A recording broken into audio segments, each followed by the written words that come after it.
ఈరోజు నిన్న సాక్షిలో నారా లోకేష్ రాజీనామా చేయాలి అని చెప్పి వరుస కథనాలు ప్రచురిస్తున్నారు. కాకపోతే వాళ్ళు రాజీనామా చేయమన్నారని చెప్పడం మానేసి అభ్యర్థులు డిమాండ్ చేస్తున్నారని చెప్పారు. కానీ రాష్ట్రంలో ఎక్కడా కూడా విద్యాశాఖ మంత్రి రాజీనామా చేయాలని చెప్పి ఒక్క అభ్యర్థి కూడా డిఎస్సిలో అవకతవకలు జరిగాయని ఒక్క అభ్యర్థి కూడా నారా లోకేష్ రాజీనామా ఎక్కడా అడగల. కాకపోతే పాపం సాక్షి విశ్వ ప్రయత్నం చేస్తుంది. ఎందుకంటే కేంద్రంలో విద్యాశాఖ మంత్రి నీట్ లీక్ పేపర్కి కారణంగా రాజీనామా చేసిన నేపథ్యంలో ఇక్కడ డిఎస్సి పేపర్ లీక్ జరిగింది కదా, మీరెందుకు చేయరు అంటున్నారు. నాకు అర్థం కాని విషయం ఏంటంటే అక్కడ కేంద్రంలో నీట్ పేపర్ లీక్ జరిగింది అని చెప్పి ప్రభుత్వమే ఒప్పుకుంది, దాని మీద కేసులు నమోదు చేశారు, అరెస్టులు జరిగాయి, కోర్టు అగ్రీ చేసింది. కానీ ఆంధ్రప్రదేశ్లో డిఎస్సి పేపర్ లీక్ జరిగింది అనడానికి ఏ ఒక్క చిన్న ఆధారమైనా ఉందా? కోర్టులకు అనేక మంది అభ్యర్థులు వెళితే ఎక్కడైనా సరే డిఎస్సి పేపర్ లీక్ అయిందని కోర్టు అభిప్రాయపడిందా? వారికి అన్యాయం జరిగిందని అనేక మంది కోర్టుకి వెళ్ళారు, హైకోర్టుకి. బట్ ఏ ఒక్కరికి కూడా ప్రభుత్వానికి యాంటీగా హైకోర్టు ఆదేశాలు ఇవ్వలేదే. ప్రభుత్వ వాదనతో ప్రతి దాంట్లోనూ కోర్టు ఏకీభవించిందే, అన్ని ఆధారాలను కళ్ళ ముందు పెట్టారే. ఈవెన్ జగన్మోహన్ రెడ్డి కొంతమంది డిఎస్సి అభ్యర్థులతో రాజకీయం చేసే ప్రయత్నం చేసినా గానీ అధికారులు పూర్తి స్థాయి వివరాలను బయట పెట్టారు. ఏ అభ్యర్థికి ఎందుకు పోస్ట్ రాలేదు, ఆ ప్లేస్ లో ఎవరికి పోస్ట్ వచ్చింది అనేది క్లియర్ గా ఓపెన్ స్టేట్మెంట్లు ఇచ్చారు. నిజంగా వీళ్ళు చేసింది తప్పు అయితే దాన్ని పట్టుకుని కోర్టుకు వెళ్ళొచ్చు, కోర్టులో లబ్ధి పొందొచ్చు. కానీ రాలేదే. మరి ఎందుకు నారా లోకేష్ మీద అంటే రాష్ట్రంలో ఇష్యూని డైవర్ట్ చేయటం, రాష్ట్రంలో సంక్షేమ అభివృద్ధి కార్యక్రమాలను డైవర్ట్ చేయాలి. అందుకోసం ఎంచుకున్నదే ఇప్పుడు నారా లోకేష్ రాజీనామా. ఒకవేళ నిజంగా నారా లోకేష్ రాజీనామా చేయాలి అని డిమాండ్ చేస్తే దానికంటే ముందు జగన్మోహన్ రెడ్డి సమాధానం చెప్పాలి. ఎందుకంటే వైసీపీ హయాంలో మూల్యాంకన చేసినటువంటి గ్రూప్ 1 ప్రశ్న పత్రాలలో అవినీతి జరిగింది, అవకతవకలు జరిగాయి అని స్వయంగా హైకోర్టే అభిప్రాయపడి ఒక సిట్ను ఏర్పాటు చేయటమే కాకుండా ఆ గ్రూప్ 1కి సెలెక్ట్ అయినటువంటి అభ్యర్థులందరినీ కూడా అప్రాధాన్యత పోస్టులకు తరలించాలని హైకోర్టు ఆదేశాలు జారీ చేసింది కదా. గతంలో జగన్మోహన్ రెడ్డి హయాంలో గ్రూప్ 1లో మొదట డిజిటల్ మూల్యాంకన చేసి 326 మంది సెలెక్ట్ అయినట్టుగా ఒక లిస్ట్ ఇస్తే తర్వాత కోర్టుకి వెళ్ళారు, ఇది డిజిటల్ మూల్యాంకన తప్పు, గ్రూప్ 1 పేపర్లో ఖచ్చితంగా మాన్యువల్ మూల్యాంకనే చేయాలి అని చెప్పి. ఎందుకంటే క్వశ్చన్ అండ్ ఆన్సర్ రూపంలో ఉంటుంది. అది ఆడ క్వశ్చన్ ఇస్తారు, దీనికి 2-3 పేరాల ఆన్సర్ రాస్తారు వీళ్ళు. సో క్వశ్చన్ అండ్ ఆన్సర్ రూపంలో ఉంటుంది కాబట్టి ఖచ్చితంగా మాన్యువల్లోనే దిద్దాలి అని కోర్టుకు వెళితే కోర్టు ఏం చెప్పిందంటే డిజిటల్ కాదు మాన్యువల్లో దిద్దాలి అని చెప్పింది. చెబితే ఏం చేశారు, 326 మందిలో 208 మంది అనర్హత పొందారు. 61% మంది మాన్యువల్ మూల్యాంకనంలో డిజిటల్ మూల్యాంకనంలో చేసిన వాళ్ళు అనర్హులు అని తేల్చారు. ఇప్పుడు రెండింటికి మాన్యువల్ మూల్యాంకనకి డిజిటల్ మూల్యాంకనకి ఒక 5 నుంచి 10% వ్యత్యాసం వస్తే అది రీజనబుల్ అనుకోవచ్చు. కానీ 61% వ్యత్యాసం వచ్చిందంటే అవకతవకలు జరిగాయా లేదా? కోర్టు కూడా విస్మయం వ్యక్తం చేసింది.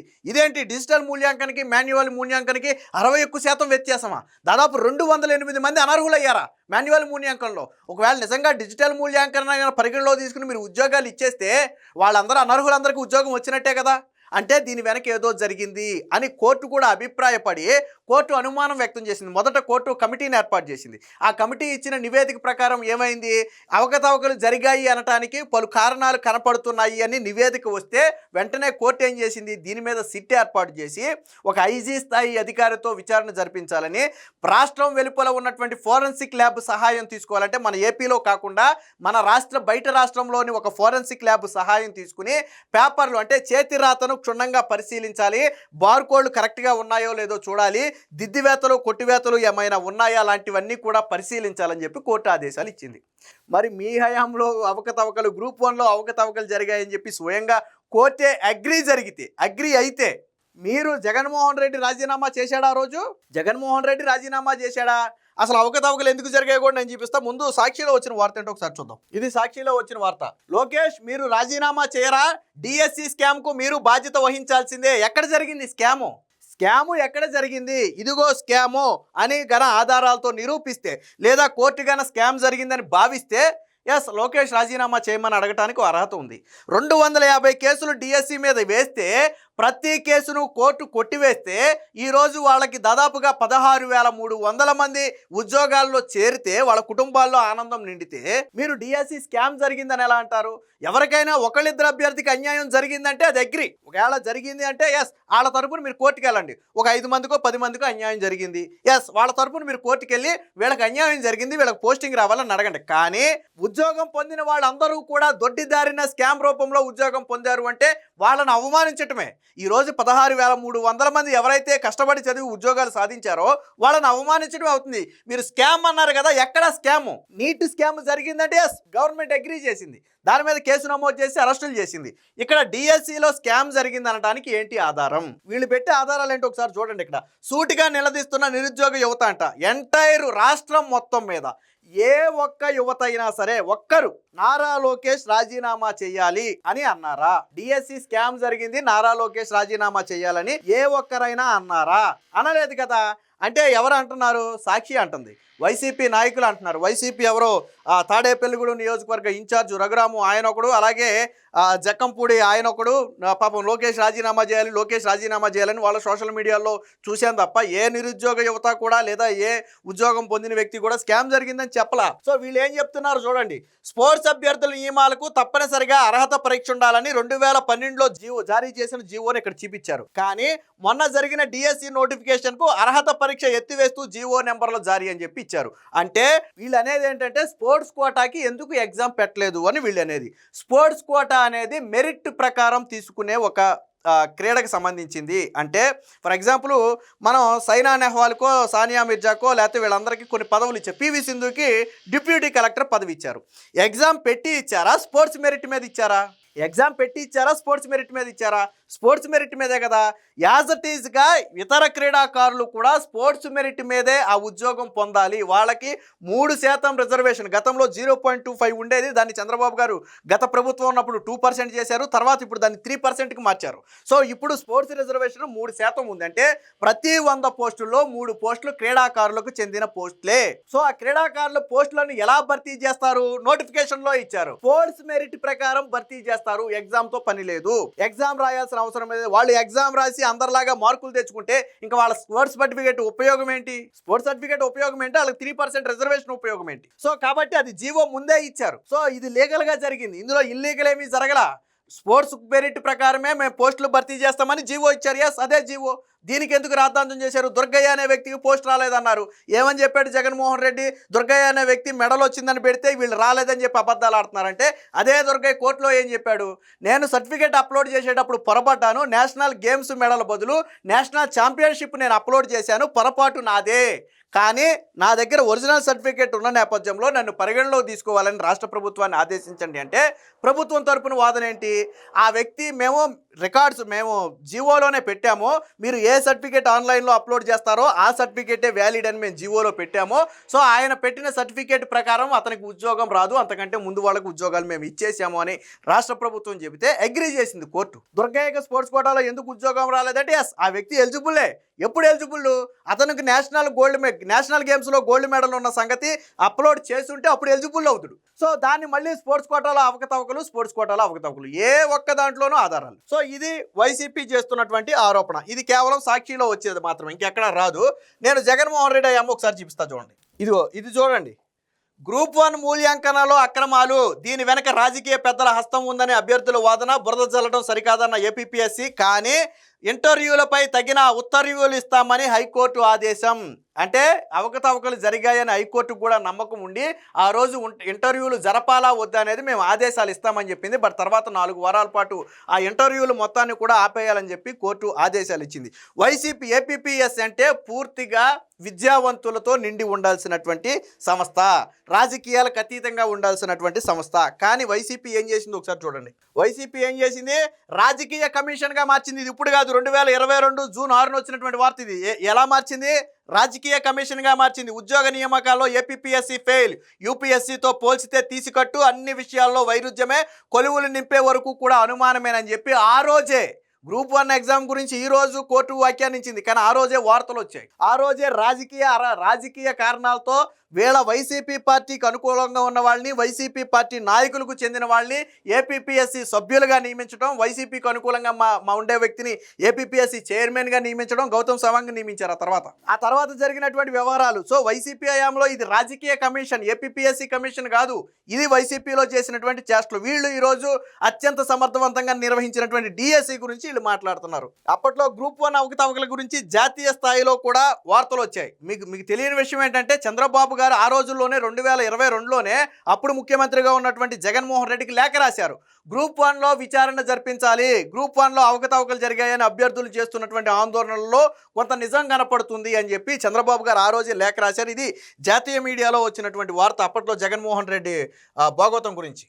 ఇది చంద్రబాబు గారు అప్పట్లోనే డిమాండ్ చేశారు, ఇప్పుడు కాదు. ఇది కూడా జూన్ 14న వచ్చినటువంటి వార్త. అస్మదీయులను ఎంపిక చేసేందుకే అక్రమాలు, గ్రూప్ 1 మెయిన్స్లో అడుగడుగున అవకతవకలు, ఏపీపీఎస్సీ కార్యదర్శి సభ్యులు సూత్రధారులు, తెదేపా అధినేత చంద్రబాబు ఆరోపణ, సమగ్ర విచారణ జరపాలని అప్పటి ముఖ్యమంత్రికి జగన్మోహన్ రెడ్డికి రాసినటువంటి లేఖ. సో ఆ రోజు వచ్చినటువంటి వార్త ఇది. అంటే ఆ రోజే అవకతవకలు జరిగాయని చెప్పి ఆ రోజే డిమాండ్ చేశారు. దీని మీద హైకోర్టు కూడా ఆగ్రహం వ్యక్తం చేసింది, అది కూడా చూపిస్తా.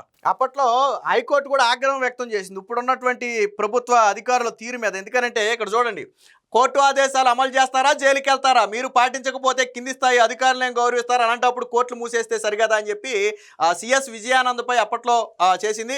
విషయం ఏంటంటే ఎవరైతే ఈ గ్రూప్ 1కు సెలెక్ట్ అయ్యారో వాళ్ళందరినీ అప్రాధాన్యత పోస్టులకు తరలించి దీని మీద సిట్ విచారణ జరిపించాలని కోర్టు ఆదేశాలు ఇచ్చిన తర్వాత ఈ గ్రూప్ 1 సెలెక్ట్ అయిన ఉద్యోగుల్ని అప్రాధాన్యత పోస్టులకు తరలించడంలో లేట్ అయింది. అంటే కోర్టు నెక్స్ట్ విచారణ నాటికి వాళ్ళను తరలించకపోతే కోర్టు చేసినటువంటి వ్యాఖ్యలు ఇవి. అంటే ఎంత స్ట్రిక్ట్గా కోర్టు వ్యవహరిస్తుంది గ్రూప్ 1 మీద అనేది దీన్ని బట్టి ఇక్కడ అర్థమవుతుంది. చూడండి, వైకాపా హయాంలో ఏపీపీఎస్సీ నిర్వహించిన గ్రూప్ 1 ప్రధాన పరీక్ష మూల్యాంకనంలో జరిగిన అక్రమాలను నిగ్గు తేల్చేందుకు సిట్ వేయాలని హైకోర్టు ఈ నెల 11న ప్రభుత్వాన్ని ఆదేశించింది. దర్యాప్తును ప్రభావితం చేసే ఆస్కారం ఉన్నందున గ్రూప్ 1కు ఎంపికైన ఉద్యోగాలు చేస్తున్న వారందరినీ కూడా అప్రాధాన్యత పోస్టులకు తక్షణమే బదిలీ చేయాలని సూచించింది. ఆ ఆదేశాల అమలుకు తీసుకున్న చర్యలను వివరాలతో కూడిన ఆ నివేదికను వారం రోజుల్లో రిజిస్టర్ జ్యుడిషియల్ ముందు ఉంచాలని చెప్పి ఆదేశించింది. అయితే నివేదిక సమర్పించడానికి లేట్ అయింది. గవర్నమెంట్ సైడ్ నుంచి వాళ్ళందరినీ అప్రాధాన్యత పోస్టులకు తరలించి గవర్నమెంట్కి నివేదిక ఇవ్వటానికి లేట్ అయింది, కోర్టుకు నివేదిక. సో దాని మీద చేసినటువంటి వ్యాఖ్య. సో అంటే ఈ గ్రూప్ 1 ఎగ్జామ్ మీద జరిగినటువంటి అవకతవకల మీద స్వయంగా సిట్ని ఏర్పాటు చేసి ఉద్యోగాలు పొందిన వాళ్ళను కూడా అప్రాధాన్యత పోస్టులకు తరలించారు.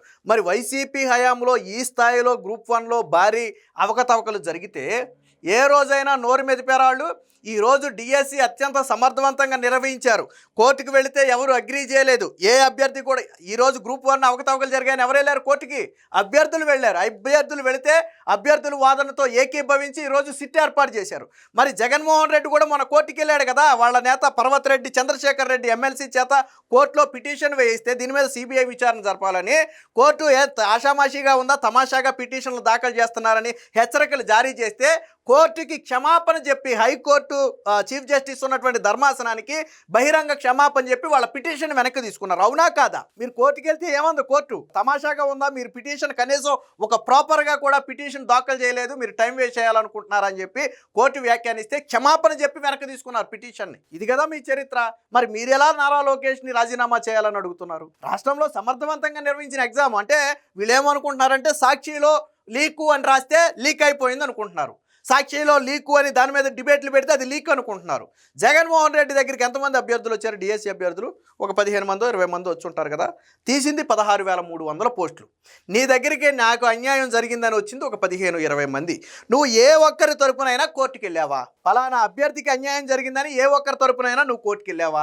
నీ దగ్గరకు వచ్చి కూర్చున్న వాళ్ళందరూ కూడా కోర్టుకు వెళ్ళి కోర్టు తిరస్కరిస్తే నీ దగ్గరకు వచ్చిన వాళ్ళు. నువ్వు చెప్పిన దుర్గయ్య ఎవరైతే స్పోర్ట్స్ కోటాలో ఉద్యోగం రాలేదన్నావో ఆ వ్యక్తి ఉద్యోగం కోసం కోర్టుకు వెళ్ళాడు, రాలేదు. ఎవరైతే నవీన్ అనే వ్యక్తికి ఫస్ట్ ర్యాంక్ వస్తే మీరు ఎందుకు ఉద్యోగం ఇవ్వలేదన్నావో ఆ వ్యక్తి కోర్టుకు వెళ్ళాడు, కోర్టు కూడా అగ్రీ చేసింది గవర్నమెంట్ వాదనతో. మరి వీళ్ళందరూ కోర్టులో ఆల్రెడీ చతికిలపడి కదా నీ దగ్గరికి వచ్చింది. మరి నువ్వెలా డిఎస్సిలో అవినీతి జరిగిందని చెప్తావే? కేవలం రాష్ట్రంలో ఇష్యూలు డైవర్ట్ చేయడం కోసం వైసీపీ నాయకులు చేస్తున్నటువంటి కుట్ర. నిజంగా అవకతవకలు జరిగితే బాధ్యత వహించాలి అనుకుంటే జగన్మోహన్ రెడ్డి క్షమాపణ చెప్పాలి. జగన్మోహన్ రెడ్డి గ్రూప్ 1 గురించి మాట్లాడాడు ఏ రోజైనా? కోర్టు ఆంక్షలు విధించింది, అవకతవకలు జరిగాయని అనుమానం వ్యక్తం చేసింది, సిట్ ఏర్పాటు చేసి ఫోరెన్సిక్ ల్యాబ్లో విచారణ చేయాలని చెప్పింది.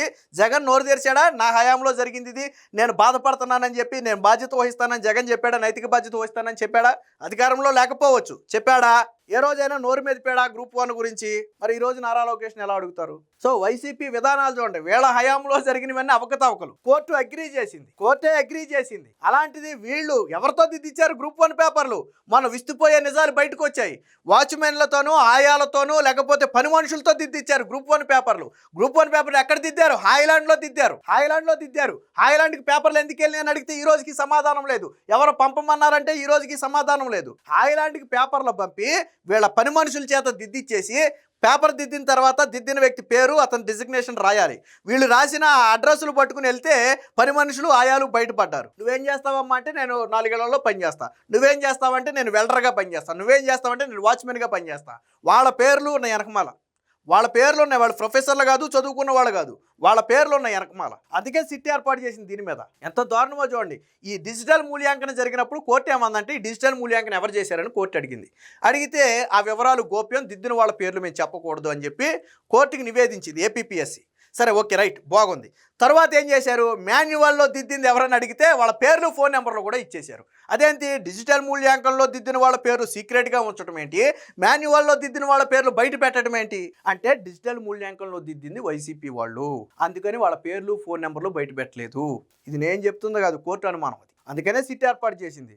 వీళ్ళ హయాంలో అవినీతులు జరిగితే, వీళ్ళ హయాంలో స్కాములు జరిగితే, వీళ్ళ హయాంలో ఏపీపీఎస్సీని రాజకీయ కమిషన్గా మార్చేస్తే వీళ్ళు ఈరోజు నారా లోకేష్ని రాజీనామా చేయాలని అనటం ఏమాత్రం సిగ్గున్నా కానీ ఈ మాట అడిగేవాళ్ళు కదా. మన హయాంలో జరిగిన గ్రూప్ 1 తలుచుకుంటే భయం వేస్తుందని చెప్పి నోరు మూసుకుని ఉండాల్సిన వీళ్ళు ఈరోజు డిఎస్సీ గురించి మాట్లాడుతున్నారు.